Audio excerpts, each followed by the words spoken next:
আসসালামু আলাইকুম, আশা করি সকলে ভালো আছেন। শয়তানের রজ্জাতুন নেসা সম্পূর্ণ ইন্ডিয়ান চন্দন কাঠের কবিরাজি কিতাব, মন্ত্রের কিতাব।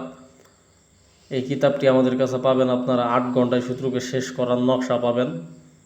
একদিনে পাগল করার উপায়, শত্রুকে বোবা বান মারা, 2 ঘন্টায় বশীকরণ, 18 ঘন্টায় 12 টাকা আদায় করা, মুরগি চালান দেওয়া, অনেক ধরনের কাজ এই বইতে দেওয়া আছে। তো নামই হচ্ছে শয়তানি লজ্জাতুন নাসার, শয়তানি শয়তানি কাজ নকশা এটার মধ্যে দেওয়া আছে।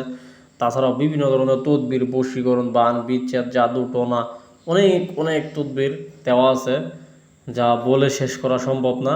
আপনাদেরকে আমি একটা একটা পাতা উল্টে দেখাইতেছি, আপনারা একটু মনোযোগ সহকারে শুনবেন এবং দেখবেন।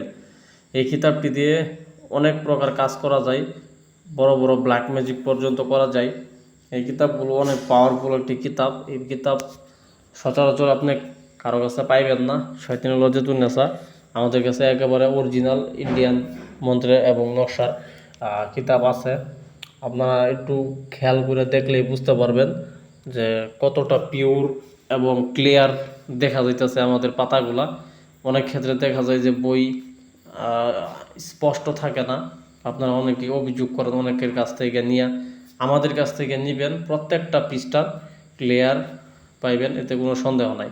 তো এই শয়তানি লজ্জাতুন নাসার এক পাশে কবচ, তাবিজ এগুলো দেওয়া আছে, মানে নকশার খেলা। নকশা দিয়ে যদি আপনি ভালো কাজ করতে পারেন তাহলে নকশা দিয়ে কাজ করতে পারবেন।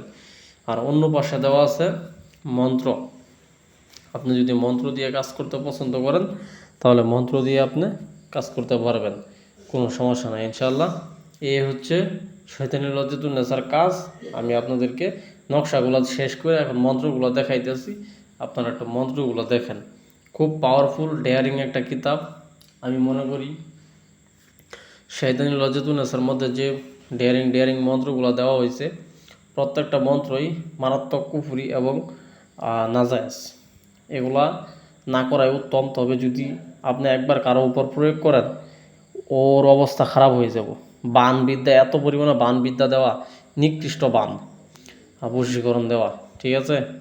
তো ভালো থাকবেন। আজকে এই পর্যন্ত আপনাদেরকে দেখাইলাম। দেখাইতে গেলে ভিডিও অনেক বড় হয়ে যাবে, তাই আপনাদেরকে সর্বদা চেষ্টা করি সংক্ষেপে দেখানোর জন্য। ভালো থাকবেন, সুস্থ থাকবেন সকলে। আল্লাহ হাফেজ।